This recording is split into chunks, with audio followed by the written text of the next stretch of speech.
செங்கல்ல இருந்து சுண்ணாம்பு வரைக்கும் கஸ்டமருக்கு நாம தானே கேரண்டி. கான்ட்ராக்டர் குமார் மாதிரி ஆளுங்களுக்கு தான் ஜிபிஆரின் டிஎம்டி கம்பிகள்.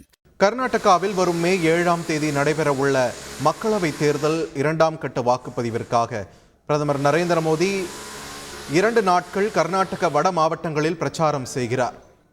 இதற்காக நேற்று இரவு தனி விமானம் மூலம் பெலகாவி மாவட்டத்திற்கு வருகை தந்துள்ள பிரதமர் நரேந்திர மோடி இன்றும் நாளையும் வட கர்நாடக மாவட்டங்களில் சூறாவளி பிரச்சாரம் மேற்கொள்ள உள்ளார். இன்று தாவணகெரே, உத்தர கன்னடா, பெல்காம் ஆகிய இடங்களில் நடைபெறும் பொதுக்கூட்டங்களில் பிரதமர் உரையாற்றுகிறார். பின்னர் பெல்காமில் தங்கும் அவர் நாளை கலபுர்கி, பெல்லாரி, ராய்ச்சூர், கொப்பல் ஆகிய இடங்களில் நடைபெறும் பொதுக்கூட்டங்களில் பங்கேற்கிறார்.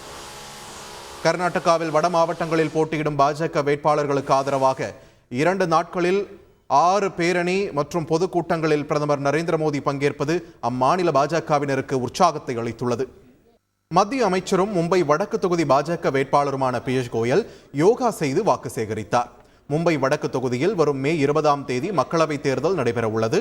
இந்நிலையில் மும்பையில் உள்ள போயின்சூர் ஜிம்கானாவில் அப்பகுதி மக்களுடன் சேர்ந்து யோகா செய்தும் நடைபயிற்சி மேற்கொண்டும் தனக்கு ஆதரவு திரட்டினார். கற்ற கம்பில இருந்து அடிக்கிற ஆணி வரைக்கும் எல்லாம் குவாலிட்டியா இருக்கணும்ல. பிரகாஷ் போன்றவர்களுக்காகவே ஜிபிஆரின் டிஎம்டி கம்பிகள்.